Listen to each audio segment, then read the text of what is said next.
అందుకే శంకరులు అంటారు, నీకేమి ఇవ్వాలయ్యా? బంగారం ఇద్దామా అంటే నీ చేతిలో బంగారు కొండ ఉంది, మేరు పర్వతం. కరస్థే హేమాద్రవు. పోనీ ధనం ఇద్దామా అంటే నువ్విస్తే కుబేరుడికి ఆ పోస్ట్ వచ్చింది. నీ ఇంటి దగ్గర అలకాపురులు అలా కూర్చుని ఉంటాడు, అక్కడ పిలిస్తే పరిగెట్టెట్టు. అందుకే కరస్థే హేమాద్రవు గిరిశ నికటస్థే ధనపతవు గృహస్థే సద్భూజామరసురభి చింతామణి గణై. నీ ఇంట్లో కల్పవృక్షాలు, కామధేనువులు, చింతామణులు ఉన్నాయి, ఏది కావాలంటే అది వస్తుంది. అంతేకాదు స్వామి శిరస్థే సీతాంశవు. ఒక్కొక్కసారి ప్రేమ పైత్యం ముదిరితే చంద్రుడిని తీసుకొచ్చి నీ తలలో పెడతా అంటాం, ఆ చంద్రుడిని తల మీద ఉన్నాడు, ఇంకేం చేస్తా. చరణయుగలస్థే కిల శుభే.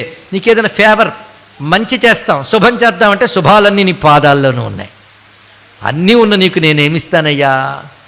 కిమర్థం దాస్యేహం భవతు భవదర్థం మమ మనః. ఇంక నీకేమిస్తాను?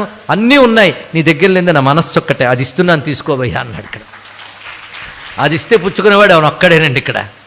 అందుకే ఆయనకి మనస్సమర్పణం చేస్తే, సమర్పణం చేస్తే ఆయనకి ఎంత అనుగ్రహిస్తాడు.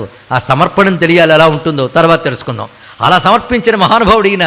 అందుకే ముందు ఆయన మీద చెయ్యి వేసి దగ్గరికి లాక్కున్నాడు ఇక్కడ. తర్వాత యముడిని కొట్టాడు.